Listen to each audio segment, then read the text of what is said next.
बंदी छोड़ सतगुरु रामपाल जी परमेश्वर जी की जय हो।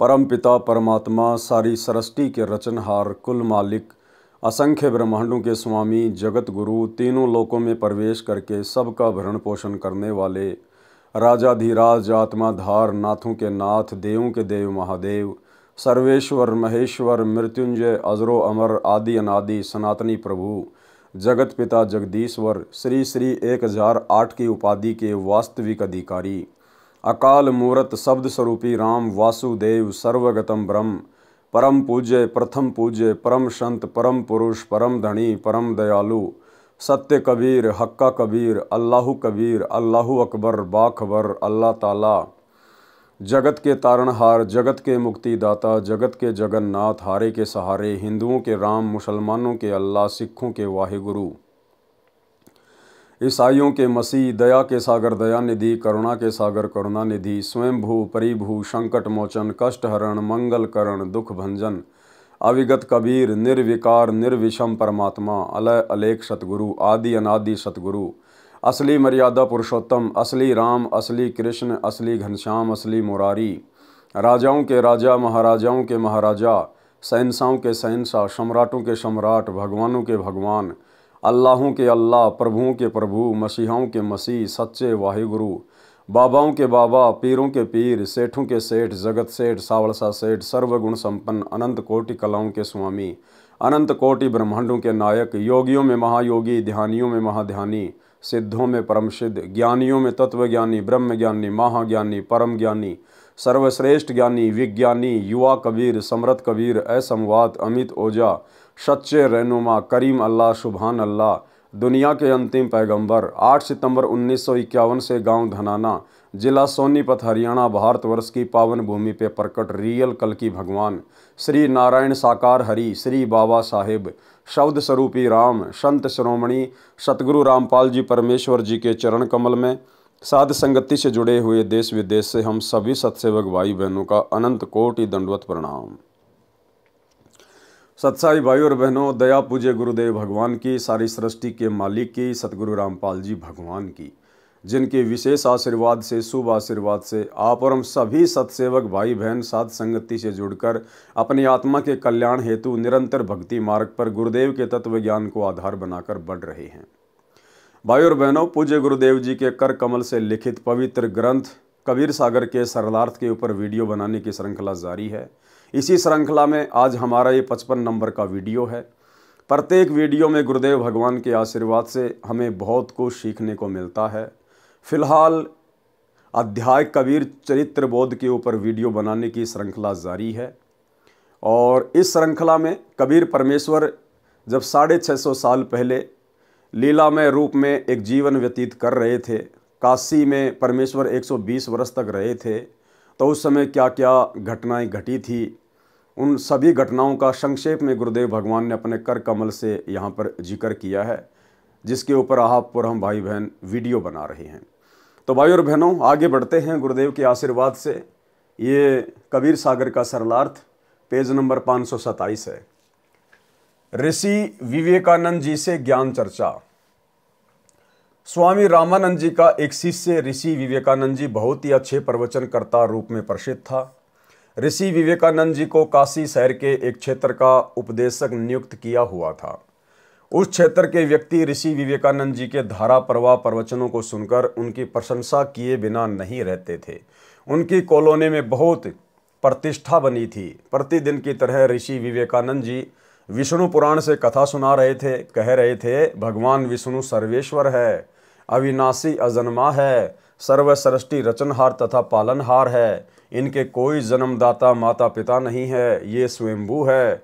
ये ही त्रेता युग में अयोध्या के राजा दशरथ जी के घर माता कौशल्या देवी की पवित्र कोख से उत्पन्न हुए थे तथा श्री रामचंद्र नाम से प्रसिद्ध हुए। समुद्र पर सेतु बनाया, जल पर पत्थर तैराए, लंकापति रावण का वध किया। श्री विष्णु भगवान ने द्वापर युग में श्री कृष्ण चंद्र भगवान का अवतार धार कर वासुदेव जी के रूप में माता देवकी के गर्भ से जन्म लिया तथा कंस, केसी, शिशुपाल, जरासंध आदि दुष्टों का संहार किया। 5 वर्षीय बालक कबीर देव जी भी उस ऋषि विवेकानंद जी का प्रवचन सुन रहे थे तथा सैकड़ों की संख्या में अन्य श्रोतागण भी उपस्थित थे। ऋषि विवेकानंद जी ने अपने प्रवचन को विराम दिया तथा उपस्थित श्रोताओं से कहा, यदि किसी को कोई प्रश्न करना है तो वह निसंकोच अपनी शंका का समाधान करा सकता है। बालक कबीर परमेश्वर खड़े हुए तथा ऋषि विवेकानंद जी से करबद्ध होकर प्रार्थना की कि हे ऋषि जी, आपने भगवान विष्णु जी के विषय में बताया कि ये अजन्मा है, अविनाशी है, इनके कोई माता पिता नहीं है। एक दिन एक ब्राह्मण श्री शिव पुराण के रुद्र संहिता अध्याय 6 व 7 को पढ़कर श्रोताओं को सुना रहे थे। ये दास भी उस सत्संग में उपस्थित था। शिव पुराण में लिखा है कि निराकार परमात्मा आकार में आया, वह सदाशिव काल रूपी ब्रह्म कहलाया। उसने अपने अंदर से एक स्त्री प्रकट की जो प्रकृति देवी, अष्टांगी, त्रिदेव जननी, शिवा आदि नामों से जानी जाती है। काल रूपी ब्रह्म ने एक काशी नामक सुंदर स्थान बनाया। वहां दोनों शिव तथा शिवा अर्थात काल रूपी ब्रह्म तथा दुर्गा पति पत्नी रूप में निवास करने लगे। कुछ समय पश्चात दोनों के संभोग से एक लड़का उत्पन्न हुआ, उसका नाम विष्णु रखा। इसी प्रकार दोनों के रमण करने से एक पुत्र उत्पन्न हुआ, उसका नाम ब्रह्मा रखा तथा कमल के फूल पर डालकर अचेत कर दिया। फिर अध्याय 9 के अंत में लिखा है कि ब्रह्मा रजगुण है, विष्णु सतगुण है तथा शंकर तमगुण है, परंतु सदाशिव इनसे भिन्न है, वह गुणातीत है। यहाँ पर सदाशिव के अतिरिक्त 3 देव श्री ब्रह्मा, श्री विष्णु तथा श्री शिवजी भी हैं। इससे सिद्ध हुआ कि इन तीनों देवताओं की जननी दुर्गा अर्थात प्रकृति देवी है तथा पिता काल ब्रह्म है। इन तीनों प्रभुओं विष्णु आदि का जन्म हुआ है, इनके माता पिता भी हैं। एक दिन मैंने एक ब्राह्मण द्वारा श्री देवी पुराण के 3 स्कंद में अध्याय 4 व 5 में सुना था कि जिसमें भगवान विष्णु ने कहा है, इन प्रकृति देवी अर्थात दुर्गा को मैंने पहले भी देखा था। मुझे अपने बचपन की याद आई है। मैं एक वट वृक्ष के नीचे पालने में लेटा हुआ था। ये मुझे पालने में झुला रही थी। उस समय मैं बालक रूप में था। प्रकृति देवी के निकट जाकर तीनों देव श्री ब्रह्मा, श्री विष्णु तथा श्री शिवजी करबद्ध होकर खड़े हो गए। भगवान विष्णु ने देवी की स्तुति की, तुम शुद्ध स्वरूपा हो, ये संसार तुम्ही से उद्भासित हो रहा है। हमारा आविर्भाव अर्थात जन्म तथा तिरोभाव अर्थात मृत्यु होती है। हम अविनाशी नहीं हैं, तुम अविनाशी हो, प्रकृति देवी हो। भगवान शंकर बोले, हे माता, यदि आप ही के गर्भ से भगवान विष्णु तथा भगवान ब्रह्मा का जन्म हुआ है तो क्या मैं तमोगुणी लीला करने वाला शंकर आपका पुत्र नहीं हुआ, अर्थात मुझे भी जन्म देने वाली तुम ही हो। हे ऋषि विवेकानंद जी, आप कह रहे हो कि पुराणों में लिखा है कि भगवान विष्णु के तो कोई माता पिता नहीं, ये अविनाशी है। इन पुराणों का ज्ञानदाता एक श्री ब्रह्मा जी है तथा लेखक भी एक ही श्री व्यास जी है, जबकि पुराणों में तो भगवान विष्णु नासवान लिखे हैं, इनके माता पिता का नाम भी लिखा है। क्यों जनता को भ्रमित कर रहे हो? कबीर वेद पढ़े पर भेद न जाने, बाचे पुराण 18, जड़ को अंधा पान खिलावे भूले सृजनहारा। कबीर परमेश्वर जी के मुख कमल से उपरोक्त पुराणों में लिखा उल्लेख सुनकर ऋषि विवेकानंद अति क्रोधित हो गया तथा उपस्थित श्रोताओं से बोले, ये बालक झूठ बोल रहा है, पुराणों में ऐसा नहीं लिखा है। उपस्थित श्रोताओं ने भी सहमति व्यक्त की कि हे ऋषि जी, आप सत्य कह रहे हो, ये बालक क्या जाने पुराणों के गूढ़ रहस्यों को। आप विद्वान पुरुष, परम विवेकशील हो, आप इस बच्चे की बातों पर ध्यान ना दो। ऋषि विवेकानंद जी ने पुराणों को उसी समय देखा जिसमें सारा विवरण विद्यमान था, परंतु मान हानि के डर से अपने झूठे वक्तव्य पर ही दृढ़ रहते हुए कहा, हे बालक, तेरा क्या नाम है? तू किस जाति में जन्मा है? तूने तिलक लगाया है? क्या तूने कोई गुरु धारण किया है? शीघ्र बताइए। कबीर परमेश्वर जी ने बोलने से पहले ही श्रोता बोले, हे ऋषि जी, इसका नाम कबीर है, ये नीरू जुलाई का पुत्र है। कबीर जी बोले, ऋषि जी, मेरा यही परिचय है जो श्रोताओं ने आपको बताया, मैंने गुरु धारण कर रखा है। ऋषि विवेकानंद जी ने पूछा, क्या नाम है तेरे गुरुदेव का? परमेश्वर कबीर जी ने कहा, मेरे पूज्य गुरुदेव वही हैं जो आपके गुरुदेव हैं, उनका नाम है पंडित रामानंद स्वामी। जुलाहे के बालक कबीर परमेश्वर जी के मुख कमल से स्वामी रामानंद जी को अपना गुरु जी बताने से ऋषि विवेकानंद जी ने ज्ञान चर्चा का विषय बदलकर परमेश्वर कबीर जी को बहुत बुरा भला कहा तथा श्रोताओं को भड़काने व वास्तविक विषय भुलाने के मकसद से कहा, देखो रे भाइयों, ये कितना झूठा बालक है। ये मेरे पूज्य गुरुदेव श्री श्री 1008 स्वामी रामानंद जी को अपना गुरु जी कह रहा है। मेरे गुरु जी तो इन अछूतों के दर्शन भी नहीं करते, शूद्रों का अंग भी नहीं छूते। अभी जाता हूँ गुरु जी को बताता हूँ। भाई श्रोताओं, आप सभी कल स्वामी जी के आश्रम पर आना सुबह सुबह। इस झूठे की कितनी पिटाई स्वामी रामानंद जी करेंगे। इसने हमारे गुरुदेव का नाम मिट्टी में मिलाया है। सर्व श्रोता बोले, ये बालक मूर्ख झूठा गवार है, आप विद्वान हो। कबीर जी ने कहा, निरंजन धन तेरा दरबार, निरंजन धन तेरा दरबार, जहाँ पर तनिक न न्याय विचार, जहाँ पर तनिक न न्याय विचार। वैश्या ओढ़े मुल मुल खासा, गले मोतियों का हार, वैश्या ओढ़े मुल मुल खासा, गले मोतियों का हार। पतिव्रता को मिले न खादी, सूखा निरस आहार, निरंजन धन तेरा दरबार, जहाँ पर तनिक न न्याय विचार। भाई पाखंडी की पूजा जग में संत को कहे लबार, पाखंडी की पूजा जग में संत को कहे लबार। अज्ञानी को परम विवेकी, ज्ञानी को मूढ़ गवार, निरंजन धन तेरा दरबार, जहाँ पर तनिक न न्याय विचार।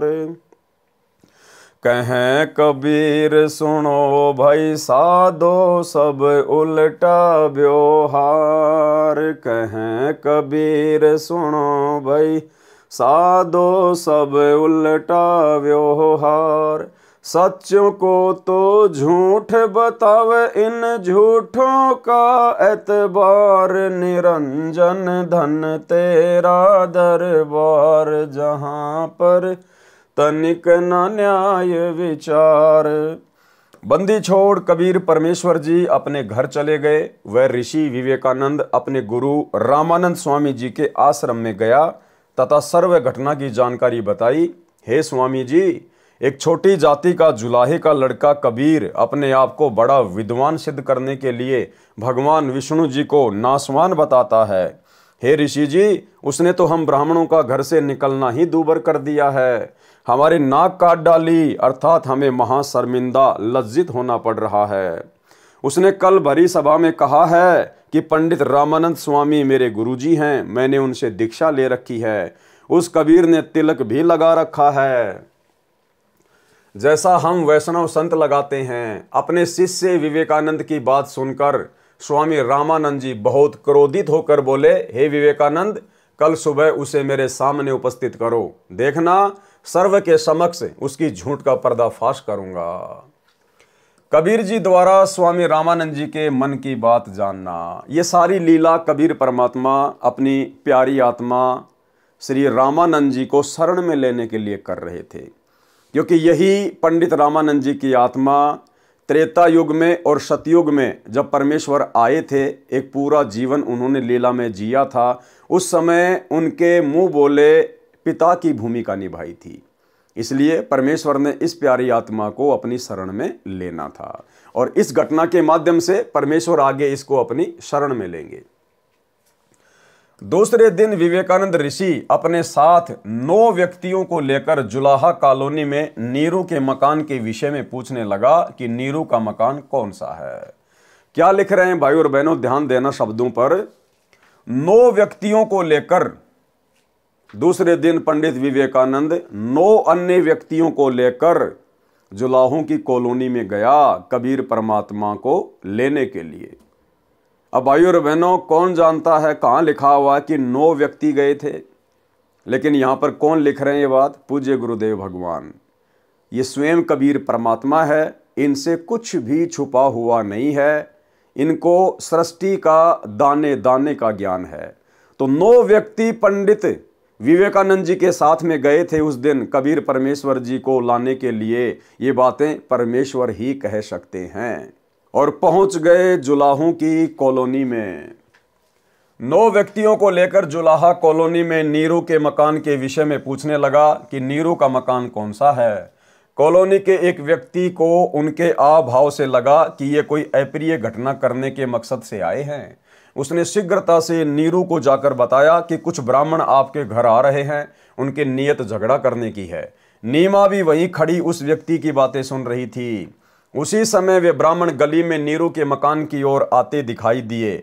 नीमा समझ गई कि अवश्य कबीर ने इन ब्राह्मणों से ज्ञान चर्चा की है, वे ईर्ष्यालु व्यक्ति मेरे बेटे को मार डालेंगे। इतना विचार करके सोए हुए बालक कबीर को जगाया तथा अपनी झोंपड़ी के पीछे ले गई। वहां लेटाकर रजाई डाल दी तथा कहा, बेटा बोलना नहीं है, कुछ व्यक्ति झगड़ा करने के मकसद से अपने घर आ रहे हैं।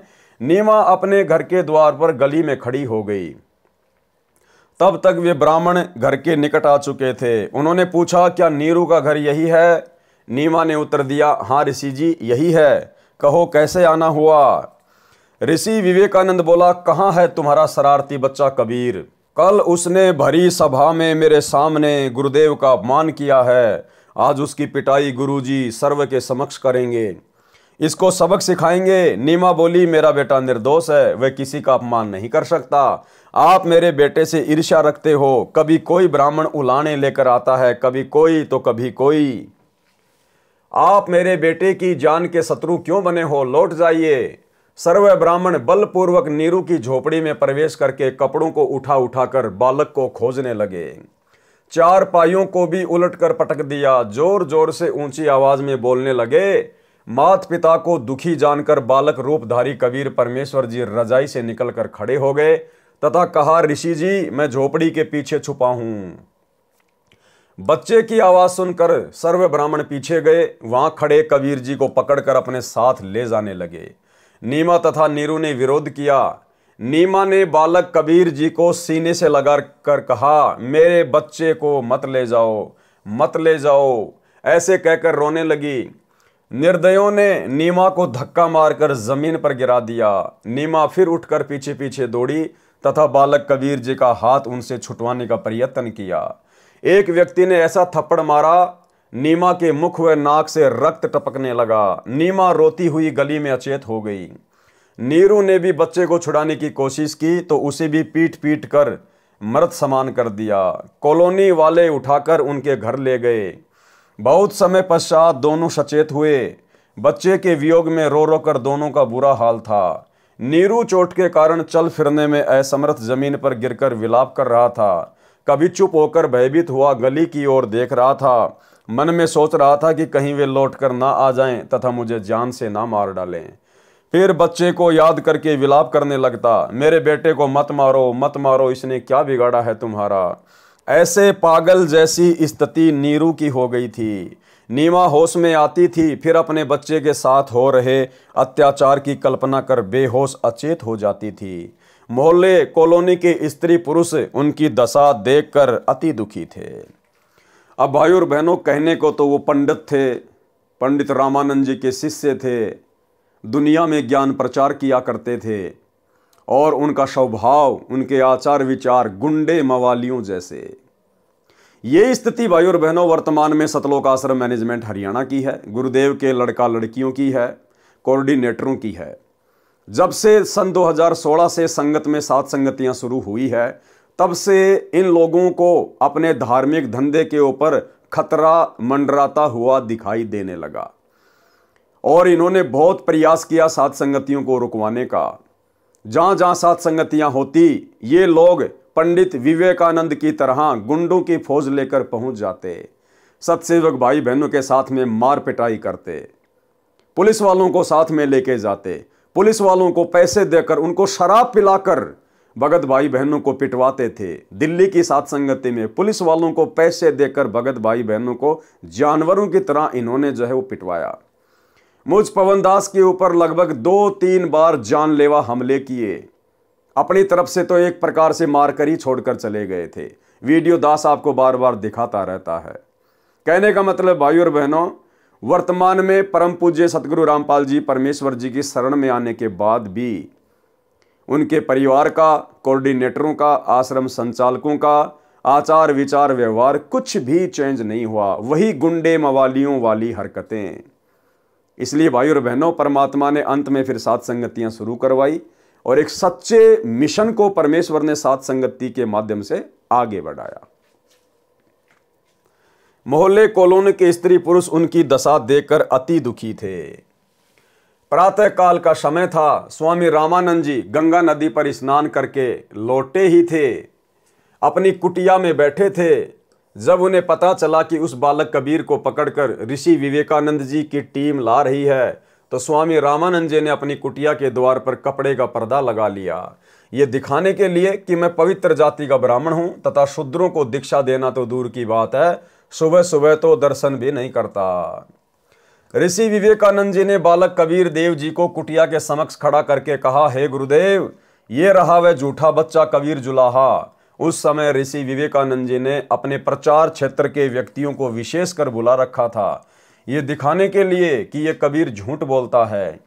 स्वामी रामानंद जी कहेंगे, मैंने इसको कभी दीक्षा नहीं दी जिससे सर्व उपस्थित व्यक्तियों को ये बात जचेगी कि कबीर पुराणों के विषय में भी झूठ बोल रहा था, जिनके बारे में कबीर जी ने लिखा बताया था कि श्री विष्णु जी, श्री शिव जी तथा ब्रह्मा जी नासवान है, इनका जन्म होता है तथा मृत्यु भी होती है, तथा इनकी माता का नाम प्रकृति देवी दुर्गा है तथा पिता का नाम सदाशिव अर्थात काल ब्रह्म है।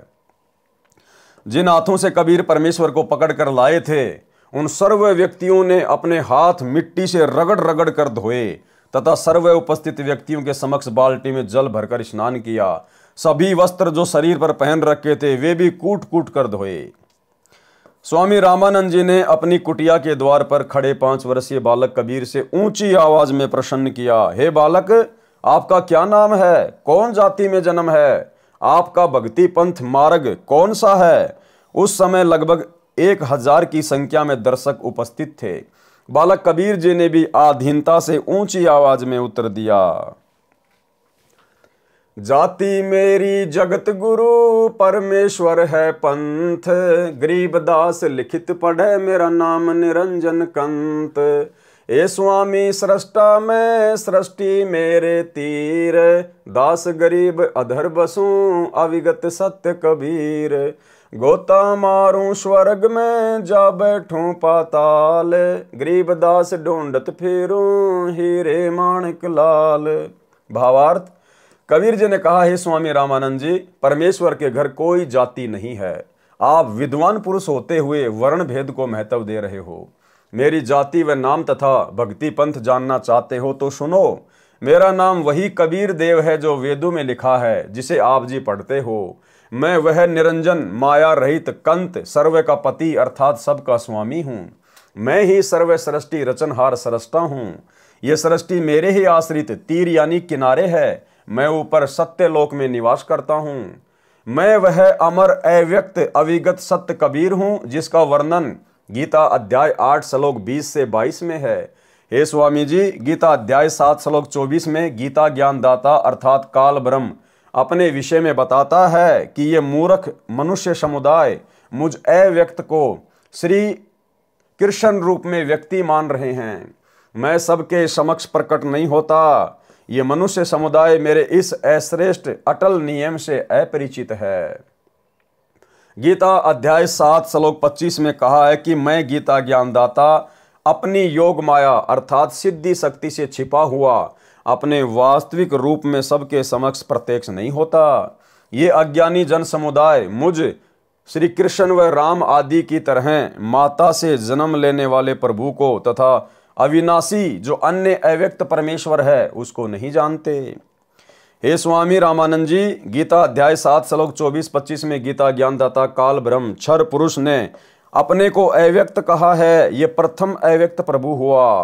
अब सुनो दूसरे तथा तीसरे अव्यक्त प्रभुओं के विषय में।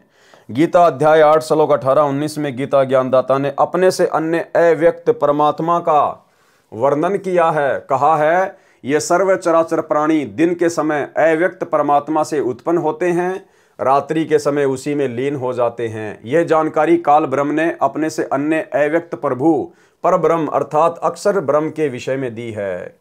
यह दूसरा अव्यक्त अविगत प्रभु हुआ।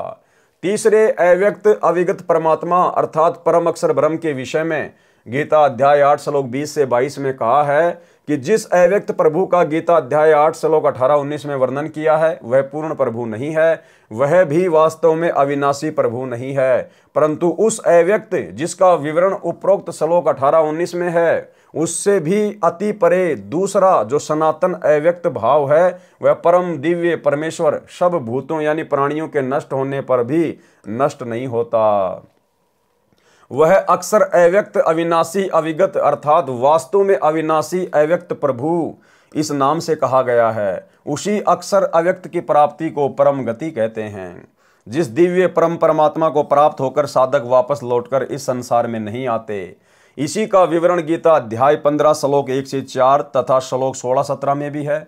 वह धाम अर्थात जिस लोक में वह अविनाशी परमात्मा रहता है वह धाम मेरे वाले लोक ब्रह्मलोक से श्रेष्ठ है।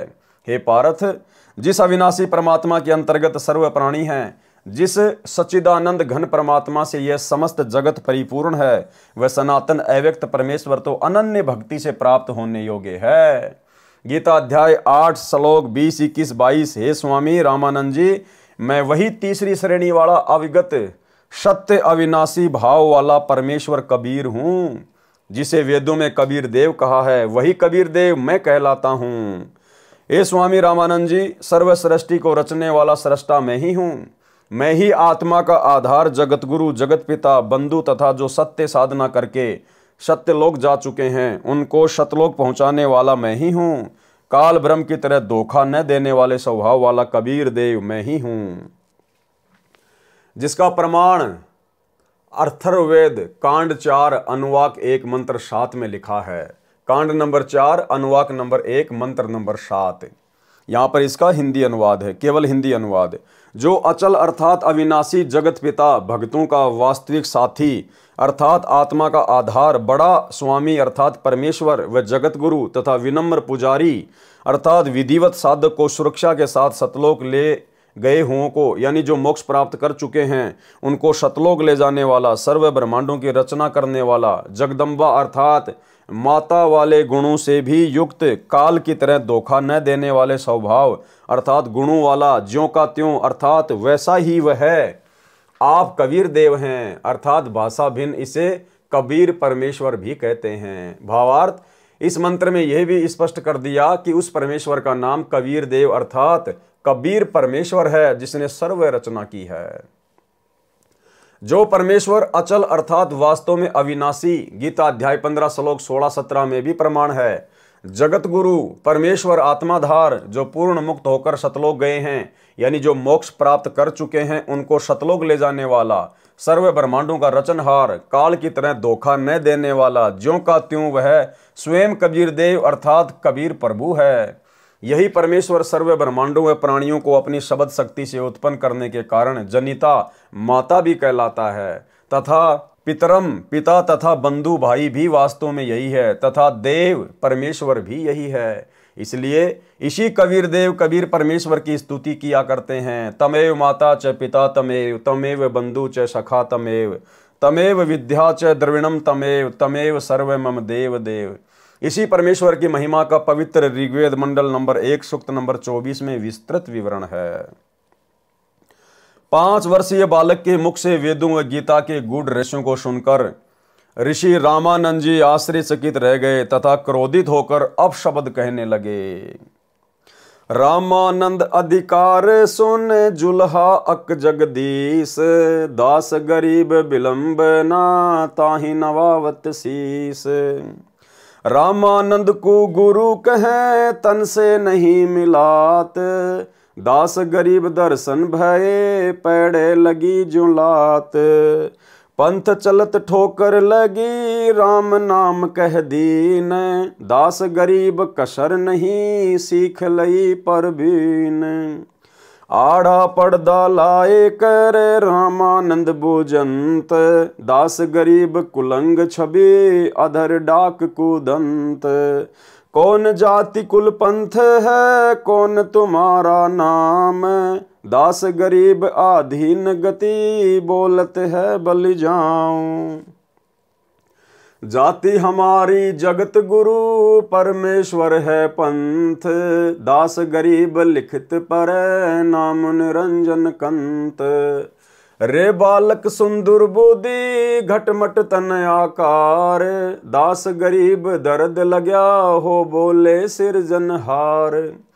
तुम मोमन के पालवा जुल्हे के घर बास, दास गरीब अज्ञान गति एता दृढ़ विश्वास। मान बड़ाई छोड़ कर बोलो बालक बहन, दास गरीब अधम मुखी एता तुम घट फैन। तर्क तलु से बोले ते रामानंद सुर ज्ञान, दास गरीब कुजाती है आखिर नीच निदान।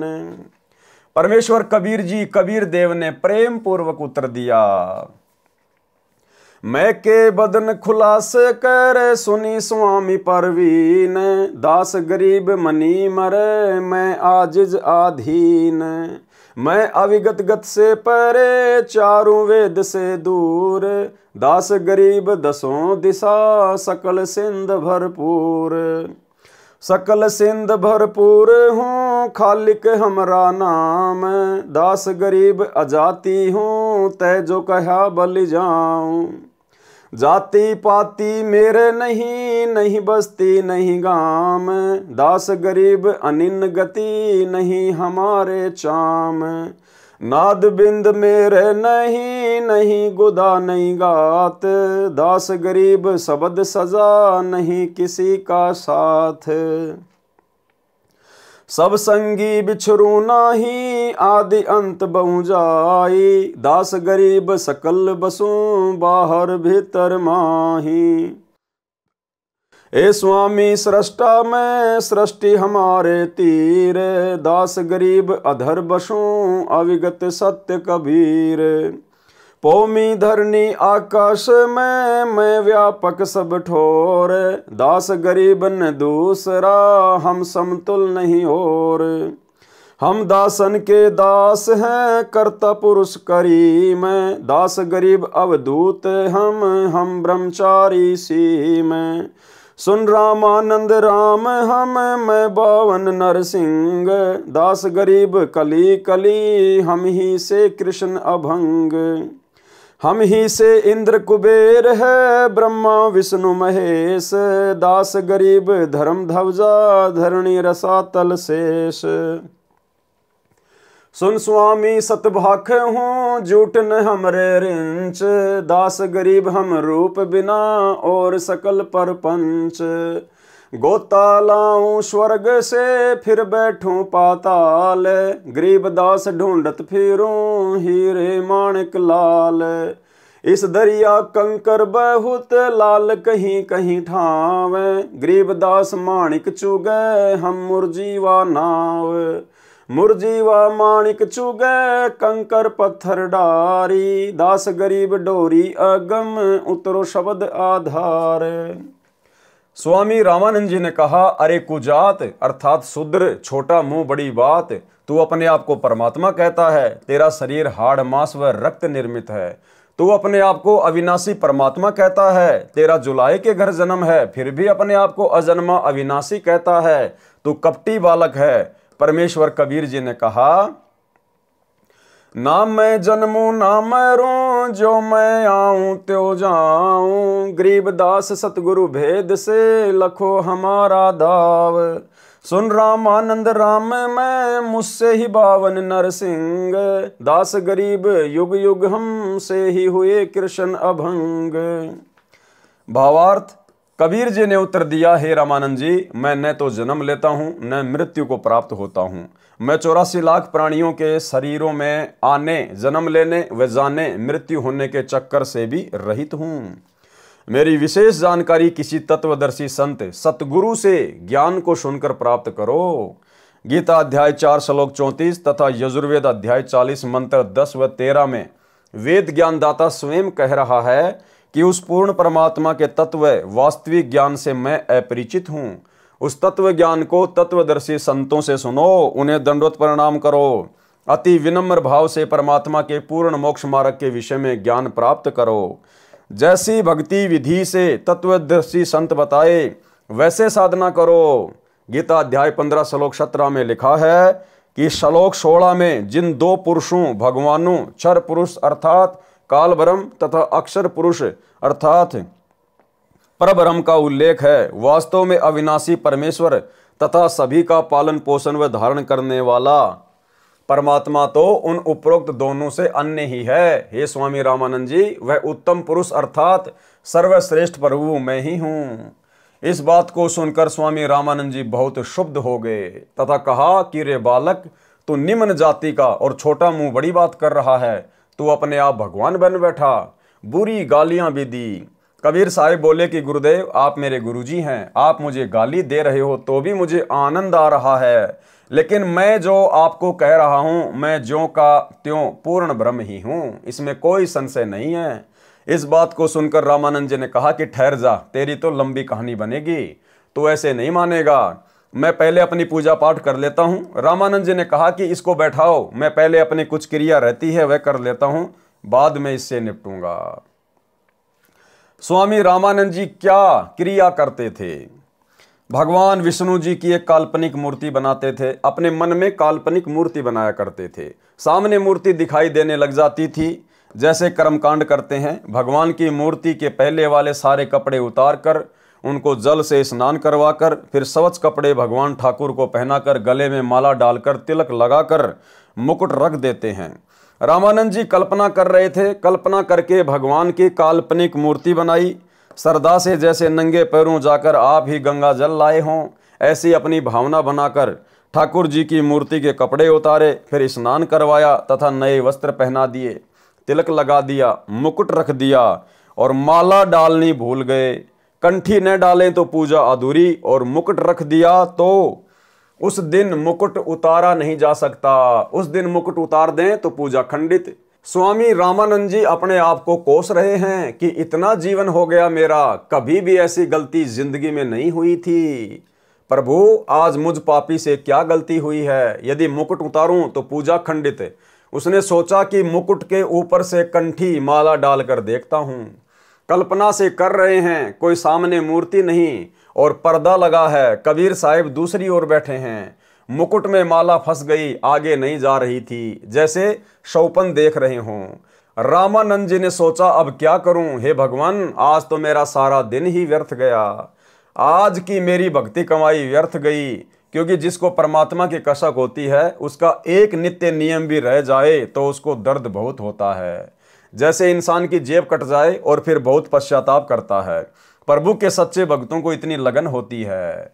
इतने में बालक रूपधारी कबीर परमेश्वर जी ने कहा कि स्वामी जी, माला की घुंडी खोलो और माला गले में डाल दो, फिर गांठ लगा दो, मुकुट उतारना नहीं पड़ेगा। रामानंद जी काहे का मुकुट उतारे था, काहे की गांठ खोले था। कुटिया के सामने लगा पर्दा भी स्वामी रामानंद जी ने अपने हाथ से फेंक दिया और ब्राह्मण समाज के सामने उस कबीर परमेश्वर को सीने से लगा लिया। रामानंद जी ने कहा कि हे भगवान, आपका तो इतना कोमल शरीर है जैसे रुई हो, आपके शरीर की तुलना में मेरा तो पत्थर जैसा शरीर है। एक तरफ तो प्रभु खड़े हैं और एक तरफ जाति व धर्म की दीवार है। प्रभु चाहने वाली पुण्य आत्माएं धर्म की बनावटी दीवार को तोड़ना श्रेयकर समझते हैं। वैसा ही स्वामी रामानंद जी ने किया। सामने पूर्ण परमात्मा को पाकर न जाति देखी, न धर्म देखा, न छुआछात, केवल आत्म कल्याण देखा। इसे ब्राह्मण कहते हैं। बोलत रामानंद जी हम गड़बड़ा सुकाल, गरीबदास पूजा कर मुकुट फही जदिमाल। सेवा करो संभाल कर सुनी स्वामी सुर ज्ञान, गरीबदास सिर मुकुट धरी माला अटकी जान। स्वामी घुंडी खोल कर फिर माला गल डार, गरीबदास इस भजन को जानत है करतार। ड्योडी पर्दा दूर कर लिया कंठ लगाए, गरीबदास गुजरी बहुत बदने बदन मिलाए। मन की पूजा तुम लखी मुकुट माल पर बेस, गरीबदास गति को लखै कौन वरण क्या भेष। ये तो तुम शिक्षा दई मान लई मन मोर, गरीबदास कोमल पुरुष हमरा बदन कठोर। कबीर देव द्वारा ऋषि रामानंद के आश्रम में 2 रूप धारण करना। स्वामी रामानंद जी ने परमेश्वर कबीर जी से कहा कि आपने झूठ क्यों बोला। कबीर परमेश्वर जी बोले, कैसा झूठ स्वामी जी। स्वामी रामानंद जी ने कहा कि आप कह रहे थे कि आपने मेरे से नाम ले रखा है, आपने मेरे से उपदेश कब लिया। बालक रूपधारी कबीर परमेश्वर जी बोले, एक समय आप स्नान करने के लिए पंचगंगा घाट पर गए थे, मैं वहां लेटा हुआ था, आपके पैरों की खड़ाऊ मेरे सिर में लगी थी, आपने कहा था कि बेटा राम राम बोलो। रामानंद जी बोले, हाँ अब कुछ याद आया, परंतु वह तो बहुत छोटा बच्चा था, क्योंकि उस समय 5 वर्ष की आयु के बच्चे बहुत बड़े हो जाया करते थे, तथा 5 वर्ष के बच्चे के शरीर तथा 2.5 वर्ष के बच्चे के शरीर में दुगना अंतर हो जाता है। कबीर परमेश्वर जी ने कहा, स्वामी जी देखो मैं ऐसा था। स्वामी रामानंद जी के सामने ही खड़े हैं और एक 2.5 वर्षीय बच्चे का दूसरा रूप बनाकर किसी सेवक की वहां पर चारपाई बिछी थी, उसके ऊपर विराजमान हो गए। रामानंद जी ने 6 बार तो इधर देखा और 6 बार उधर देखा, फिर आंखें मल मल कर देखा कि कहीं तेरी आंखें धोखा तो नहीं खा रही हैं। इस प्रकार देख ही रहे थे कि इतने में कबीर परमेश्वर जी का छोटे वाला रूप हवा में उड़ा और कबीर परमेश्वर जी के बड़े 5 वर्ष वाले स्वरूप में समा गया।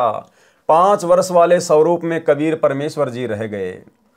रामानंद जी बोले कि मेरा संशय मिट गया कि आप ही पूर्ण ब्रह्म हो। हे परमेश्वर, आपको कैसे पहचान सकते हैं? आप किस जाति में उत्पन्न तथा कैसी वेशभूषा में खड़े हो? हम नादान प्राणी आपके साथ वाद विवाद करके दोषी हो गए, क्षमा करना परमेश्वर। कबीर देव, मैं आपका अनजान बच्चा हूं।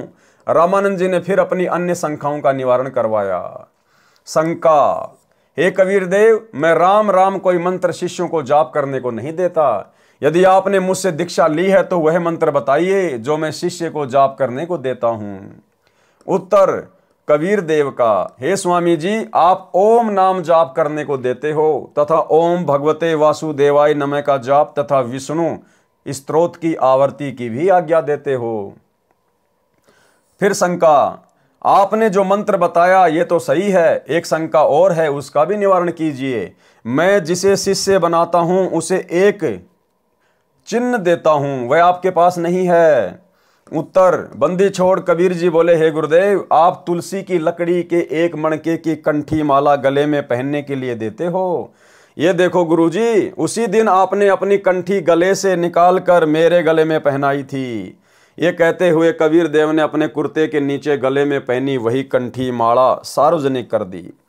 रामानंद जी समझ गए ये कोई साधारण बच्चा नहीं है, ये प्रभु का भेजा हुआ कोई तत्वदर्शी आत्मा है, इससे ज्ञान चर्चा करनी चाहिए। चर्चा के विषय को आगे बढ़ाते हुए स्वामी रामानंद जी बोले, हे बालक कबीर, आप अपने आप को परमेश्वर कहते हो, परमात्मा ऐसा अर्थात मनुष्य जैसा थोड़े है।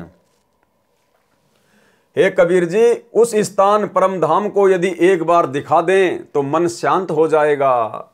मैं वर्षों से ध्यान योग अर्थात हठ योग करता हूं। मैं समाधिस्थ होकर आकाश में बहुत ऊपर तक सैर कर आता हूं। परमेश्वर कबीर जी ने कहा, हे स्वामी जी, आप समाधिस्थ होइए। स्वामी रामानंद जी का हठ योग यानी ध्यान मेडिटेशन करना नित्य का अभ्यास था। तुरंत ही समाधिस्थ हो गए। समाधि दशा में स्वामी जी की सुरती यानी ध्यान त्रिवेणी तक जाती थी। त्रिवेणी पर 3 रास्ते हो जाते हैं। बाया रास्ता धर्मराज के लोक तथा ब्रह्मा विष्णु तथा शिव जी के लोकों में तथा स्वर्ग लोक आदि को जाता है। दाया रास्ता 88,000 खेड़ों नगरियों की ओर जाता है। सामने वाला रास्ता ब्रह्मलोक को जाता है, वह ब्रह्मरंध्र भी कहा जाता है। स्वामी रामानंद जी कई जन्मों से साधना करते हुए आ रहे थे, इस कारण से इनका ध्यान तुरंत लग जाता था। बालक रूपधारी परमेश्वर कबीर जी स्वामी रामानंद जी को ध्यान में आगे मिले तथा वहां का सर्व भेद रामानंद जी को बताया। हे स्वामी जी, आपकी भक्ति साधना कई जन्मों की संचित है। जिस समय आप शरीर त्याग कर जाओगे, इस बाएं रास्ते से जाओगे। इस रास्ते में स्वचालित द्वार ऑटोमेटिक खुलने वाले गेट लगे हैं। जिस साधक की जिस भी लोक की साधना होती है वह धर्मराय के पास जाकर अपना लेखा करवाकर इसी रास्ते से आगे चलता है। उसी लोक का द्वार अपने आप खुल जाता है, वह द्वार तुरंत बंद हो जाता है। वह प्राणी पुनः उस रास्ते से लौट नहीं सकता। उस लोक में समय पूरा होने के पश्चात पुनः उसी मार्ग से धर्मराज के पास आकर अन्य जीवन प्राप्त करता है। धर्मराज का लोक भी उसी बाईं ओर जाने वाले रास्ते में सर्वप्रथम है। उस धर्मराज के लोक में प्रत्येक की भक्ति अनुसार स्थान तय होता है। आप स्वामी रामानंद जी की भक्ति का आधार विष्णु जी का लोक है। आप अपने पुण्य को इस लोक में समाप्त करके पुनः पृथ्वी लोक पर शरीर धारण करोगे। ये हरहट के कुएं जैसा चक्कर आपकी साधना से कभी समाप्त नहीं होगा। ये जन्म मृत्यु का चक्कर तो केवल मेरे द्वारा बताए तत्व ज्ञान द्वारा ही समाप्त होना संभव है।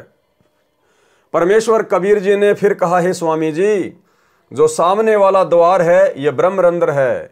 ये वेदों में लिखे किसी भी मंत्र जाप से नहीं खुलता। ये तो मेरे द्वारा बताए सत्य नाम जो 2 मंत्र का होता है, एक ओम मंत्र तथा दूसरा तत्। ये तत् सांकेतिक है।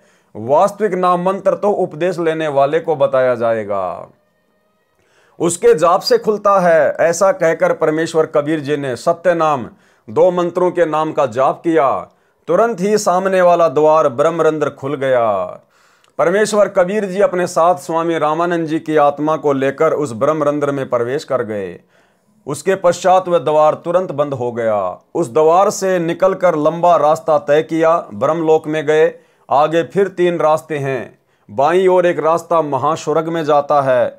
उस महास्वर्ग में नकली डुप्लीकेट सतलोक, अलखलोक, अगमलोक तथा अनामी लोकों की रचना काल ब्रह्म ने अपनी पत्नी दुर्गा से करवा रखी है। प्राणियों को धोखा देने के लिए उन सर्व नकली लोकों को दिखाकर वापस आए। दाईं ओर सप्तपुरी, ध्रुव लोक आदि हैं। सामने वाला द्वारा वहां जाता है जहां पर गीता ज्ञानदाता काल ब्रह्म अपनी योग माया से छुपा रहता है। वह 3 स्थान बनाए हैं। एक रजोगुण प्रधान क्षेत्र है जिसमें काल ब्रह्म तथा दुर्गा प्रकृति देवी पति पत्नी रूप में साकार रूप में रहते हैं। उस समय जिस पुत्र का जन्म होता है वह रजोगुण युक्त होता है। उसका नाम ब्रह्मा रख देता है। उस बालक को युवा होने तक अचेत रखकर परवरिश करते हैं। युवा होने पर काल ब्रह्म स्वयं विष्णु रूप धारण करके अपनी नाभि से कमल का फूल प्रकट करता है। उस कमल के फूल पर युवा अवस्था प्राप्त होने पर ब्रह्मा जी को रखकर सचेत कर देता है। इसी प्रकार एक शतोगुण प्रधान क्षेत्र बनाया है। उसमें दोनों दुर्गा व काल ब्रह्म पति पत्नी रूप में रहकर अन्य पुत्र शतोगुण प्रधान उत्पन्न करते हैं। उसका नाम विष्णु रखते हैं। उसे भी युवा होने तक अचेत रखते हैं। शेष सैया पर सचेत करते हैं। अन्य शेषनाग ब्रह्म ही अपनी शक्ति से उत्पन्न करता है। इसी प्रकार एक तमोगुण प्रधान क्षेत्र बनाया है। उसमें वे दोनों दुर्गा तथा काल ब्रह्म पति पत्नी व्यवहार से तमोगुण प्रधान पुत्र उत्पन्न करते हैं। उसका नाम शिव रखते हैं। उसे भी युवा अवस्था प्राप्त होने तक अचेत रखते हैं। युवा होने पर तीनों को सचेत करके इनका विवाह प्रकृति दुर्गा द्वारा उत्पन्न 3 लड़कियों से करते हैं। इस प्रकार ये काल ब्रह्म अपना सृष्टि चक्र चलाता है। परमेश्वर कबीर जी ने स्वामी रामानंद जी को वह रास्ता दिखाया तथा 21वें ब्रह्मांड में फिर 3 रास्ते हैं। बाईं ओर फिर नकली सतलोक, अलखलोक, अगमलोक तथा अनामी लोक की रचना की हुई है। दाईं ओर 12 भक्तों का निवास स्थान बनाया है जिनको अपना ज्ञान प्रचारक बनाकर जनता को शास्त्र विरुद्ध ज्ञान पर आधारित करवाता है। सामने वाला द्वार तपतशिला की ओर जाता है जहां पर यह काल ब्रह्म 1 लाख मानव शरीरधारी प्राणियों के सूक्ष्म शरीरों को तपाकर उनसे मैल निकाल कर खाता है। उस काल ब्रह्म के उस लोक के ऊपर एक द्वार है जो परब्रह्म अक्षर पुरुष के 7 संग ब्रह्मांडों में खुलता है। परब्रह्म के ब्रह्मांडों के अंतिम सिरे पर एक द्वार है जो सत्य पुरुष परम अक्षर ब्रह्म के लोक सत्य लोक की भंवर गुफा में खुलता है। फिर आगे सत्यलोक है जो वास्तविक सतलोक है। सतलोक में पूर्ण परमात्मा कबीर जी अन्य तेजोमय मानव सदृश शरीर में एक गुम्मद में एक ऊंचे सिंहासन पर विराजमान है। वहां सतलोक की सर्व वस्तुएं तथा सतलोकवासी सफेद प्रकाश युक्त हैं। सत्य पुरुष के शरीर का प्रकाश अत्यधिक सफेद है। सत्य पुरुष के एक रोमकूप का प्रकाश 1 लाख सूर्यों तथा इतने ही चंद्रमाओं के मिले जुले प्रकाश से भी अधिक है। परमेश्वर कबीर जी स्वामी रामानंद जी की आत्मा को साथ लेकर सतलोक में गए। वहां सभी आत्माओं का भी मानव सदृश शरीर है। उनके शरीर का भी सफेद प्रकाश है, परंतु सतलोक निवासियों के शरीर का प्रकाश 16 सूर्यों के प्रकाश के समान है। बालक रूपधारी कबीर देव ने अपने ही अन्य स्वरूप पर चंवर किया, जो स्वरूप अत्यधिक तेजोमय था तथा सिंहासन पर एक सफेद गुम्बद में विराजमान था। स्वामी रामानंद जी ने सोचा कि पूर्ण परमात्मा तो ये है जो तेजोमय शरीर युक्त है, ये बाल रूपधारी आत्मा कबीर यहाँ का अनुचर अर्थात सेवक होगा। स्वामी रामानंद जी ने इतना विचार ही किया था, उसी समय सिंहासन पर विराजमान तेजोमय शरीर युक्त परमात्मा सिंहासन त्याग कर खड़ा हो गया तथा बालक कबीर जी को सिंहासन पर बैठने के लिए प्रार्थना की।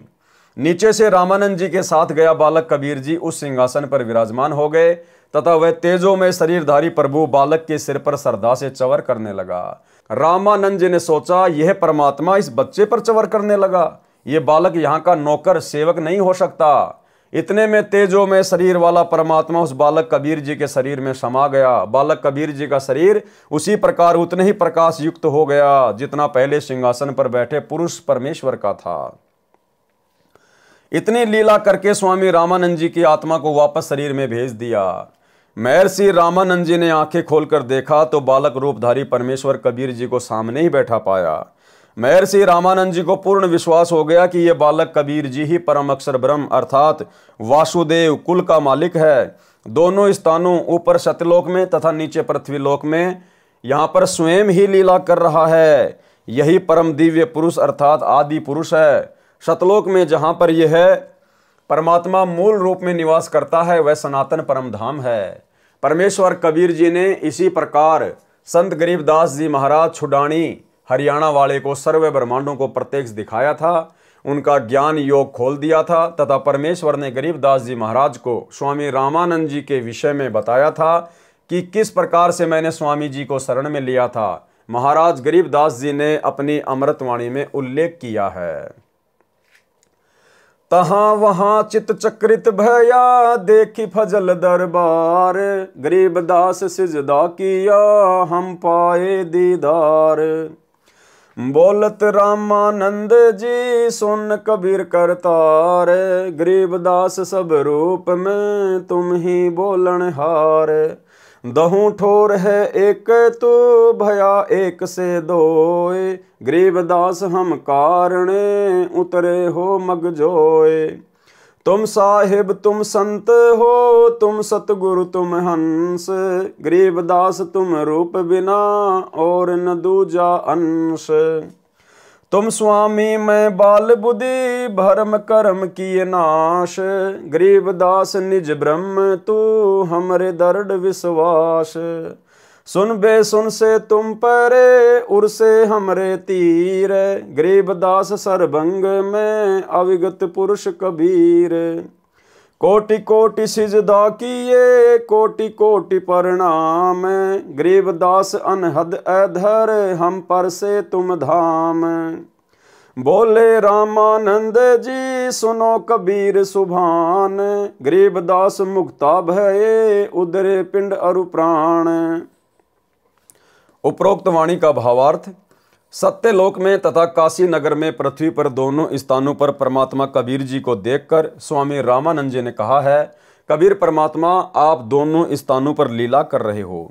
आप ही निज ब्रह्म अर्थात गीता अध्याय 15 श्लोक 17 में कहा है कि उत्तम पुरुष अर्थात वास्तविक परमेश्वर तो क्षर पुरुष काल ब्रह्म तथा अक्षर पुरुष परब्रह्म से अन्य ही है। वही परमात्मा कहा जाता है जो तीनों लोकों में प्रवेश करके सबका धारण पोषण करता है। वह परम अक्षर ब्रह्म आप ही हैं। आप ही की शक्ति से सर्व प्राणी गति कर रहे हैं। मैंने आपका वह सनातन परम धाम आंखों देखा है तथा वास्तविक अनहद धुन तो ऊपर सत्य लोक में है। ऐसा कहकर स्वामी रामानंद जी ने कबीर परमेश्वर के चरणों में कोटि कोटि प्रणाम किया तथा कहा, आप परमेश्वर हो, आप ही सतगुरु तथा आप ही तत्वदर्शी संत हो, आप ही हंस तथा नीर खीर को भिन्न भिन्न करने वाले सच्चे भगत के गुणों युक्त हो। कबीर भगत नाम से यहाँ पर प्रसिद्ध हो। वास्तव में आप परमात्मा हो, मैं आपका भगत, आप मेरे गुरु जी। परमेश्वर कबीर जी ने कहा, हे स्वामी जी, गुरु जी तो आप ही रहो, मैं आपका शिष्य हूँ। ये गुरु परंपरा बनाए रखने के लिए अति आवश्यक है। यदि आप मेरे गुरु जी के रूप में नहीं रहोगे तो भविष्य में संत व भगत कहा करेंगे कि गुरु बनाने की कोई आवश्यकता नहीं है। सीधा ही परमात्मा से ही संपर्क करो। कबीर ने भी गुरु नहीं बनाया था। यानी भाई और बहनों, पंडित रामानंद जी ने जब ऊपर नीचे सब कुछ देख लिया कि भाई कबीर जी के अलावा और कोई परमात्मा नहीं है और सतलोक के अलावा और कोई मुक्ति धाम नहीं है। 104 वर्ष की आयु पंडित रामानंद जी की और कबीर परमेश्वर जी की 5 वर्ष की लीला में आयु। पंडित रामानंद जी ने उनके चरणों में कोटि कोटि प्रणाम किया, नमन किया और कहा, आज से मैं आपका शिष्य, आप मेरे गुरु। लेकिन कबीर परमेश्वर जी ने कहा कि पंडित जी, ये बात केवल आप और मेरे बीच की है, बाकी संसार की दृष्टि में आप मेरे गुरु बने रहिए, अन्यथा आने वाले समय में जब वो कलयुग की बिचली पीढ़ी का समय आएगा, उस समय फिर कौन भक्ति करेगा, कौन इस बात को मानेगा कि गुरु भी बनाना जरूरी है। लोग कहेंगे कबीर जी ने 650 साल पहले कौन सा गुरु बनाया था, गुरु बनाने की क्या आवश्यकता है भक्ति के लिए, मोक्ष के लिए। भाई और बहनों, ठीक यही लीला वर्तमान में चल रही है। वही कबीर परमात्मा जो 650 साल पहले काशी में प्रकट हुए थे, आज वर्तमान समय कलयुग की बिचली पीढ़ी में 8 सितंबर 1951 को प्रकट हैं। सन 1994 से उन्होंने अपना यथार्थ 13वां कबीर पंथ चलाया और इस कबीर परमेश्वर जी ने 17 फरवरी 1988 को आदरणीय गरीबदास जी के 12वें पंथ में प्रवेश करके और एक अच्छी आत्मा आदरणीय स्वामी रामदेवानंद जी को अपना मुंह बोला गुरु बनाया। यानी सतगुरु रामपाल जी का कोई गुरु नहीं था, क्योंकि ये तो जगत गुरु हैं और जगत गुरु का कोई गुरु नहीं होता, क्योंकि जगत गुरु स्वयं कबीर भगवान होता है। लेकिन इन्होंने गुरु शिष्य परंपरा का निर्वाह करते हुए और एक सच्चे भगत के लक्षण और गुणों को दर्शाते हुए आदरणीय रामदेवानंद जी को अपना मुंह बोला गुरु धारण किया। ये बात हम सत्सेवक भाई बहन तो पिछले 8-10 वर्षों से संगत को वीडियो बनाकर समझाते आए रहे हैं, लेकिन इसका सबसे बड़ा प्रमाण आपको स्वयं पूज्य गुरुदेव सतगुरु रामपाल जी परमेश्वर जी के कलयुगी छोटे बेटे मनोज के मुख से भी सुनाते हैं। मनोज ने कहा कि जब मैं छोटा सा था, उस समय मुझे मेरे पिताजी ने, सतगुरु रामपाल जी ने दादा गुरु जी से नाम दिलवाया। मैं अपने पिताजी सतगुरु रामपाल जी के साथ में दादा गुरु जी के पास जाता था, सेवा करता था, आश्रम में जाता था। एक दिन मेरे पिताजी मुझे दादा गुरु जी के पास लेकर गए। जैसे हम वहां पहुंचे तो पता चला कि दादा गुरु जी विश्राम कर रहे थे। कुछ समय के बाद में जब दादा गुरु जी की आंख खुली, एक सेवक दौड़कर गया और सेवक ने बताया, जी ऐसे ऐसे हरियाणा से रामपाल जी आए हुए हैं। तो दादा गुरु जी ने कहा कि आपने उनको अंदर क्यों नहीं बुलाया, बाहर क्यों बैठा के रखा।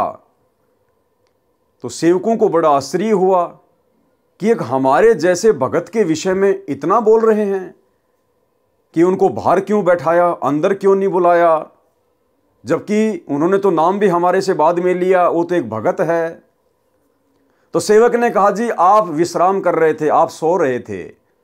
तो दादा गुरुदेव ने कहा कि मुझे जगाया क्यों नहीं, मुझे जगाना चाहिए था, और जाओ उनको अंदर लेके आओ।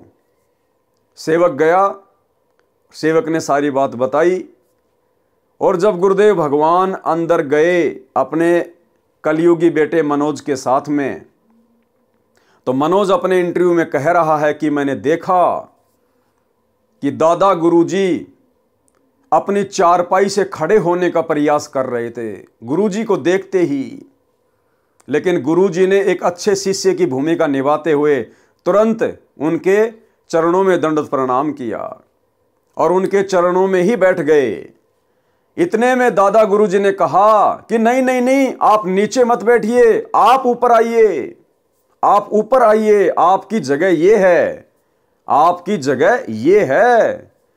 और दादा गुरुजी उठकर नीचे बैठने का प्रयास कर रहे थे, लेकिन गुरुदेव भगवान ने देखा कि यहां तो बहुत सारे सेवक खड़े हैं, तो गुरुदेव ने एक अच्छे सुयोग्य शिष्य की भूमिका निभाते हुए अंत तक यही कहा, नहीं जी आप ही बैठे रहिए, मैं नीचे ठीक हूं।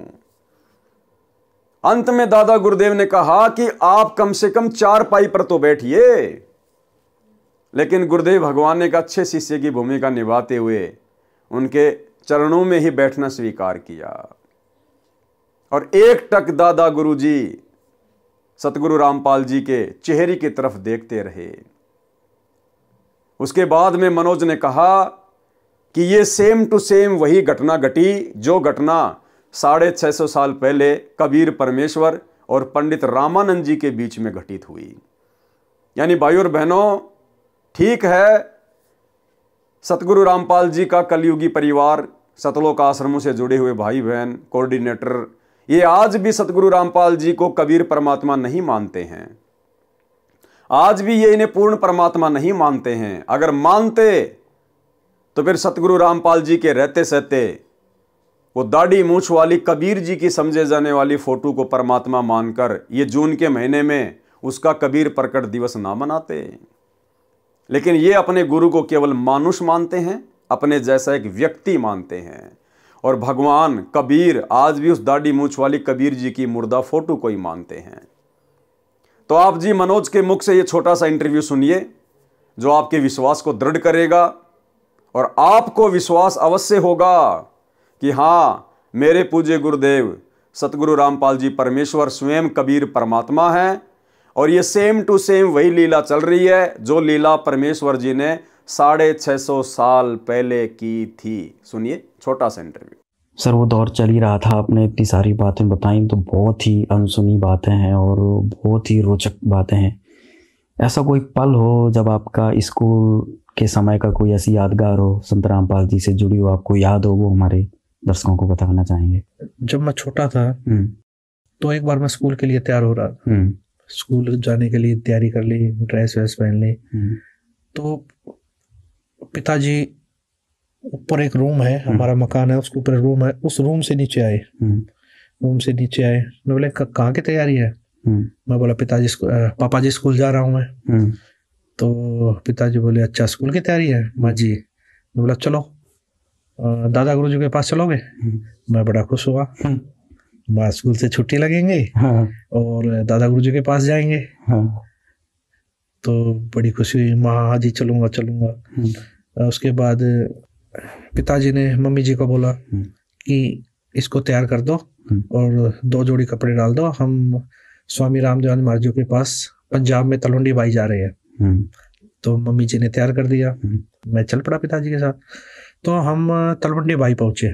उस समय आना जाना क्या साधन से करते थे? उस समय बस से गए थे, उस समय संत रामपाल जी और बस से आना जाना करते थे। अच्छा, संत रामपाल जी बस से गए थे? हाँ, मैं और पिताजी संत रामपाल जी महाराज बस से तलवंडी बाई पहुंचे। तो वो टाइम था लगभग 12-1 बजे का था। 12-1 बजे हुए थे। तो हम तलवंडी बाई, जो स्वामी रामदेव जी महाराज जी के कई आश्रम है, तो वो तलवंडी बाई, मोगा, चुडानी, नजफगढ़, बहुत जगह आश्रम थे स्वामी रामदेव महाराज जी के। तो और लाखों की संख्या में स्वामी रामदेव महाराज जी के शिष्य भी थे। तो हम तलवंडी बाई पहुंचे आश्रम में। पहुंचने के बाद श्रद्धालु जो वहाँ सेवा कर रहे थे सबसे सत्साई हुई, तो वहाँ बैठे। तो दादा गुरुदेव जी के बारे में पूछे, गुरुदेव जी कहाँ है? तो बताए जी वो विश्राम कर रहे हैं कमरे में अंदर। तो जब विश्राम कर रहे थे तो एक श्रद्धालु बोला जी दादा गुरुदेव जी को उठा देते हैं। तो गुरुजी ने मना कर दिया, नहीं, गुरुदेव जी को सोने दो, जब उठेंगे ना तब मिल लेंगे। ठीक है। तो हम गुरुदेव जी और दादा गुरुदेव जी का कमरा था, उससे बाहर बैठ गए। तो बाहर बैठ गए तो हम श्रद्धालु जो वहाँ सेवा कर रहे थे वो चाय ले आया। तो हमने वहाँ बैठकर चाय पी। तो चाय पी रहे थे, इतनी देर में अंदर से आवाज आई, खटखट की आवाज आई। तो जो सेवा कर रहा था वो, हाँ, जो श्रद्धालु हमारे साथ बातचीत कर रहा था, बैठा था, वो एकदम उठ के अंदर भागा। वो माँ क्या हुआ? पिताजी बोले क्या हुआ? गुरुदेव जी उठ गए हैं। तो वो भागा अंदर। तो अंदर गया तो हम बाहर खड़े थे, गुरुदेव जी इंतजार कर रहे थे हम। तो अंदर से जैसे श्रद्धालु ने जाके बताई कि हरियाणा से रामपाल जी आए हैं और उनका लड़का साथ आया है।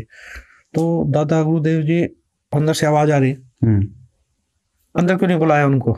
दादा गुरुदेव जी में अंदर क्यों नहीं आए, अंदर क्यों नहीं लेके आए आप उनको? अच्छा। वो कह रहा जी आप विश्राम कर रहे थे, उठाया क्यों नहीं मेरे को? अच्छा, आपने उठाया क्यों नहीं? जब वो आए हुए थे तो उठाया क्यों नहीं मेरे को? अंदर क्यों नहीं लेके आए आप? अच्छा। तो एक श्रद्धालु और था, वो भागा आया अंदर से बाहर, बोला जी गुरुदेव जी बुला रहे हैं आपको, अंदर आ जाओ, जल्दी आ जाओ, यानी कि जल्दी ही उसमें आओ। तो गुरुदेव जी बोले, क्या बात हुई? उनको रोका, कुछ बात होगी क्या? कि वो बोले कोई ऐसी बात तो नहीं होगी जिससे दादा गुरुदेव जी स्वामी रामदेव जी महाराज मुझसे नाराज हो गए हो कभी?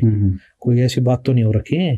गुरु जी बोले, बोला नहीं जी नाराज नहीं, वो तो यूं कह रहे हैं, वो तो ये दादा गुरुदेव जी ये कह रहे हैं उनको पहले क्यों नहीं बुलाया? अच्छा। मुझे उठाया क्यों नहीं? वो तो इसलिए बोल रहे हैं। तो उसके बाद अंदर गए तो दादा गुरुदेव जी यूं देखकर, रूम था तो दादा गुरुदेव जी यूं देखकर, यूं गेट की तरफ देखकर यूं उठ रहे। अच्छा। यानी कि गुरु जी अंदर आए, उनको देखकर उठने लगे। अच्छा। अपनी चारपाई से। अच्छा। हाँ, उठने लगे तो गुरु जी, हम स्पीड से चल ही रहे थे, जाके गुरुजी के चरण लिए, चरण लेके गुरुजी के खड़े, तो दादा गुरुजी उठ रहे थे, उठते साथ बोले जी आप यहाँ बैठिए। अच्छा। दादा गुरुदेव जी बोले जी आप बैठिए। संत रामपाल जी महाराज, संत रामपाल जी महाराज जी को बोले जी आप बैठिए यहाँ।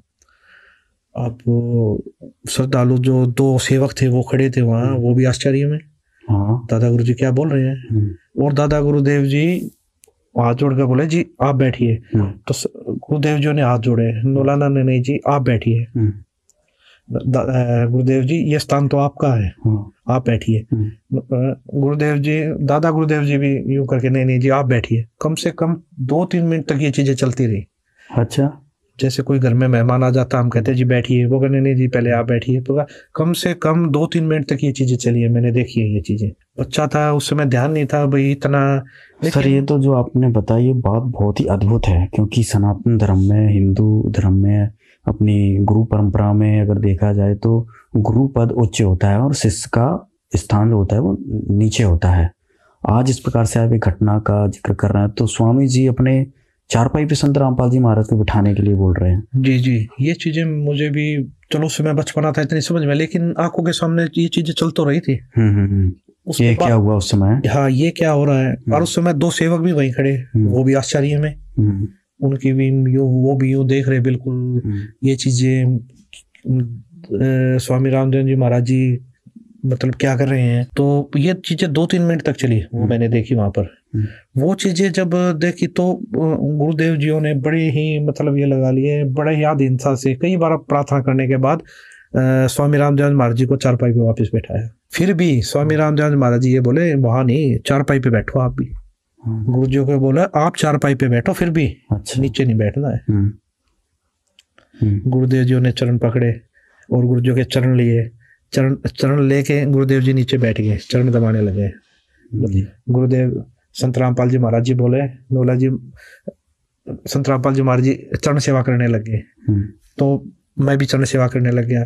तो स्वामी रामदेव जी महाराज जी तब भी मैं देख रहा था, उस समय भी बड़े ही गुरुजों की तरफ देखते रहे, फिर भी मतलब यूं देखते रहे, गुरुजों की तरफ देखते रहे। अच्छा। हाँ, ये चीज बड़ा ही अचंभित लगी उस समय, मैं देख रहा था मैं ये क्या चीज है क्या नहीं। श्रद्धालु जो सेवक खड़े थे वो तो मतलब ये लगा लीजिए देखते ही रहे, बिल्कुल आंखें फटी रह गई उनकी। दादा गुरुदेव जी क्या इतना महत्व दे रहे हैं, क्या बात है। तो ये चीजें मैंने देखी उस समय। तो ये चीजें जो समझ में आ रही हैं, ये चीजें तो जैसे सत्संग सुनने को मिले, संत रामपाल जी महाराज जी को पता लगा। उस समय भी आज से 600 साल पहले भी ये घटना घटी थी। अच्छा, कैसे? ये जिस समय कबीर परमात्मा जी आए उस समय भी स्वामी रामानंद जी महाराज कबीर साहब जी के गुरु जी थे, नाम दीक्षाली थी। तो कबीर परमात्मा स्वामी रामानंद जी महाराज जी को सतलोक दिखा के लाए, वो सचखंड दिखा के लाए, सारी इस काललोक का या इस पृथ्वी का लगा लीजिए जितने भी ब्रह्मांड है सब दिखाया उन्होंने, उनको उनके बारे में जानकारी दी। तो ये सारी जानकारी मिलने के बाद स्वामी रामानंद जी महाराज जी को भक्ति का ज्ञान हो गया, उस सचखंड का ज्ञान हो गया। तो इसी प्रकार स्वामी रामानंद जी महाराज जियों ने कबीर परमात्मा को हाथ जोड़कर प्रार्थना की कि जी आप मुझे नाम दीक्षा दीजिए, आप ही परमात्मा हो। जब उनको ज्ञान होगा उन्होंने बोला आप ही परमात्मा हो। अच्छा। तो मैं कैसे बैठ सकता हूँ जी ऊपर, कैसे मैं आपका गुरु हो सकता हूँ। तो ये चीजें जब देखी, ये चीजें उस समय भी ये घटना घटी थी, ये विचित्र घटना हुई थी उस समय भी। तो स्वामी कबीर परमात्मा ने स्वामी रामानंद जी महाराज जी को भी यही बोला था उस समय कि जी गुरु और शिष्य, गुरु और शिष्य का नाता है, ये बना रहेगा, ये भक्ति काल का कलयुग तक। कबीर परमात्मा बोले ये चीजें चलेंगी और वहां तक लेके जानी है हमें, तो आप मेरे गुरु रहो, मैं आपका शिष्य रहूंगा। और ये भक्ति, जो भक्ति युग है, ये गुरु शिष्य का नाता बना रहेगा, ये मेरी आपसे प्रार्थना है। तो ये चीजें अब जो देखने को मिल रही है, ये चीजें कुछ मुझे तो लगा वही बिल्कुल, ये तो वही घटनाक्रम जो अभी आपने 600 वर्ष पहले कबीर जी का बताया, वही घटनाक्रम इस समय आपने जो देखा, ये तो बहुत ही अद्भुत बात है। जो हमारे दर्शक हैं वो इस घटना को देखकर समझ सकते हैं कि ये तो बिल्कुल प्रत्यक्ष दृष्टा थे मनोज जी वहाँ पर। और जो ये घटनाक्रम हुआ, इससे संत रामपाल जी महाराज के जो भक्त हैं वो समझ सकते हैं कि संत रामपाल जी महाराज कौन है। ये तो सर बहुत ही अद्भुत आपने घटना बताई है। इसके साथ सर कोई और याद जुड़ी हो? उसके बाद मैं बताना चाहूँगा एक और अद्भुत जो घटना घटी है मेरी आंखों के सामने, वो भी बताना चाहूँगा आपको जी। मैंने क्या देखा, एक बार स्वामी रामदेवानंद जी महाराज जी बैठे हुए और सैकड़ों की संख्या में श्रद्धालु बैठे हुए। दादा गुरुदेव जी ने संत रामपाल जी महाराज जी को बुलाया। अच्छा।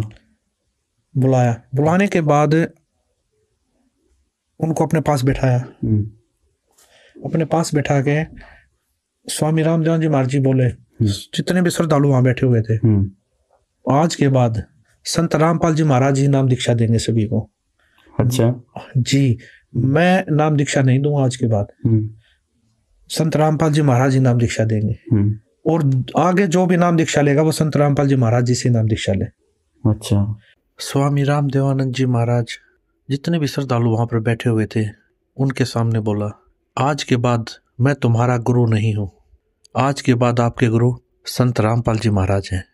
आज के बाद यही आप सभी को नाम दीक्षा देंगे। और तो और सबसे विचित्र बात, जिन्होंने मेरे से भी नाम दीक्षा ले रखी है, हाँ। वो दोबारा संत रामपाल जी महाराज जी से नाम दीक्षा ले। अच्छा। ये चीज मैंने अपनी आंखों से देखी, कानों से सुनी। अच्छा। और वहां पर सैकड़ों की संख्या में भगत बैठे थे, उन्होंने भी सुनी। इतना कहकर स्वामी रामदेवानंद जी महाराज जी ने संत रामपाल जी महाराज जी की तरफ देखा और बोले, संत रामपाल जी, आप जी के बराबर इस पृथ्वी पर कोई संत नहीं होगा। और ये चीज एक बार नहीं कही स्वामी रामदेवानंद जी में, दादा गुरुदेव जी ने ये कम से कम सैकड़ों बार बोला है। अच्छा। ये चीजें जहां भी जैसे छुडानी धाम में भी बोला। हाँ। छुडानी धाम में तो क्या था, नाम दीक्षा लेने के लिए आए श्रद्धालु, दादा गुरुदेव जी बैठे हुए थे। तो गुरुदेव जी बैठे थे, तो गुरुदेव जी ने बोला, जो सेवक थे, संत रामपाल जी को बुला के लाओ। तो गुरुदेव जी साइड वाले रूम में थे उस समय, श्रद्धालुओं को समझा रहे थे, जो नए भगत थे उनको तत्व ज्ञान बता रहे थे। तो दादा गुरुदेव जी ने बुलाया संत रामपाल जी, और बुला लिया था कि सेवक गए, वो बोले जी दादा गुरुदेव जी बुला रहे हैं, गुरुदेव जी बुला रहे हैं। जब गुरु जी आए तो स्वामी जी ने हाथ जोड़ के बोला, आप इनको नाम दीक्षा दीजिए। जब गुरु जी आए तो स्वामी जी ने हाथ जोड़ के बोला, आप इनको नाम दीक्षा दीजिए। जब गुरु जी आए तो स्वामी जी ने हाथ जोड़ के बोला, आप इनको नाम दीक्षा दीजिए। जब गुरु जी आए तो स्वामी जी ने हाथ जोड़ के बोला, आप इनको नाम दीक्षा दीजिए। अच्छा जी, आप इनको नाम उपदेश दीजिए। तो ये चीज मैंने अपनी आंखों से देखी है, एक बार नहीं सैकड़ों बार ये दादा गुरुदेव जी ने बोला है। फिर मेरे जीवन में एक ऐसी घटना घटी, 1992 की बात है, कि मैं एक डीआईजी को लेकर के मधुबन गया हुआ था, पुलिस ट्रेनिंग सेंटर के अंदर। रात को वहाँ ठहरे, मैं सुबह सोकर उठा तो मैंने देखा, मैं चारपाई पर लेटा हुआ, मेरी आंखें खुल गई। तो लेटे लेटे मैं क्या देख रहा हूँ कि मेरे पैरों की तरफ उस मकान यानी कमरे में 2 खिड़कियाँ थी। एक खिड़की में महाराज जी कम से कम 8-10 फीट ऊपर आसमान में बैठे हैं। वो सीन मुझे आज तक याद है। काले रंग के चश्मे लगा रखे थे, लाइनिंग वाला शर्ट, काली पैंट, और ऐसे बैठे हैं जैसे पद्मासन होता है, हाथ जोड़कर। तो संत रामपाल जी की तरफ 2 पैर दिखाई दे रहे हैं, घुटने से नीचे बिल्कुल लाल रंग के, जैसे सूर्य सुबह निकलता है। तो मैं देख कर डर गया। मैंने अपनी घड़ी देखी, उस द्वार पे एक घड़ी लगी हुई थी, उसको देखा भी 7 बज गए हैं। दूसरी खिड़की से देखा तो शहतूत का पेड़ है, चिड़िया बैठी हैं। लेकिन मैं ये सीन क्या देख रहा हूँ, कम से कम 5 मिनट मैंने सीन को देखा। तो मैं डर गया कि मैंने समझा कि भी कहीं गुरुजी मर गए हैं, उनकी आत्मा मुझे मिलने के लिए आ रही है। और उसमें फ़ोन भी नहीं थे, मैं डीआईजी को बोल भी नहीं सकता था कि मेरा भाई मर गए हैं। तो मैं बहुत चिंतित हो गया। हम 1 बजे मधुबन से रोहतक के लिए चले, हम लोग 3 बजे वहाँ पहुँच गए। मैं गाड़ी खड़ी करके सीधा मकान पे गया, गुरुजी के मकान के ऊपर। तो जाके मैंने देखा गुरुजी ठीक ठाक मिले, मन में शांति हुई। तो गुरुजी ने पूछा भी कैसे आना हुआ आज दिन में, कैसे टाइम मिल गया। तो मैंने घटना के बारे में बताया। मैंने कहा जी मैंने तो ऐसे ऐसे एक घटना देखी सुबह सुबह, मैं डर गया कहीं आप मर ना गए हो। तो महाराज जी ने कहा कि मेरे स्वरूप में कबीर परमेश्वर आए थे और अब आपको भक्ति मिल जाएगी। तो मैंने कहा जी मैं तो ड्रिंक्स वगैरह कर लेता हूँ, वो छूटती नहीं, भक्ति कैसे करूँगा। तो गुरुजी ने कहा जा आज के बाद नहीं पिएगा। तो उनके एक शब्द से ऐसी दीवार खड़ी हो गई कि आज 1992 की बात है, आज 2013 हो गया, यानी लगभग 21 वर्ष हो गए। वो आज तक मैंने शराब को छुआ तक नहीं है। एक दिन संत रामपाल जी करनाल के अंदर एक भगत के घर गए हुए थे और सतगुरु जी ने 3.5 घंटे के लगभग सत्संग किया। जब चलने लगे तो एक औरत ने, जो काफ़ी बुजुर्ग थी, कोई 65 साल के करीब उनकी उम्र रही होगी, उन्होंने कहा कि जी मैं आपसे कुछ बात करना चाहती हूँ। तो गुरुजी ने कहा ठीक है पूछो। तो उसने कहा जी आपने जैसे सत्संग समाप्त किया तो आपके ऊपर से कमल के फूल पर बैठा हुआ सफ़ेद परमात्मा निकल के गया है, मानव सदर्श, और मैं कमल की पंखड़ी को बहुत दूर तक देखते रही ऐसे। तो संत रामपाल जी ने कहा फिर आपकी क्या सलाह है नाम लेने की। तो उसने कहा मैंने तो गुरु बनाया हुआ है राधा स्वामी व्यास से, और मैं तो मंदिरों में भी जाती हूँ, देवताओं की पूजा भी करती हूँ। तो महाराज जी ने कहा देखो उनके फूटे भाग, ये सच्चाई को देखकर भी नहीं मान रही हैं। तो फिर हम चल पड़े। उस समय गुरुजी के पास सुमो गाड़ी होती थी, हम दिल्ली साइड में जा रहे थे। मैंने महाराज जी से प्रश्न किया कि महाराज जी परमात्मा का भी अजीब खेल है, जो ढूंढ रहे हैं उनको दर्शन नहीं दे रहे, और जिनको दर्शन दे दिए, जो इनको प्रकट होके बता गए, वे इसको मान नहीं रहे कि परमात्मा की क्या लीला है।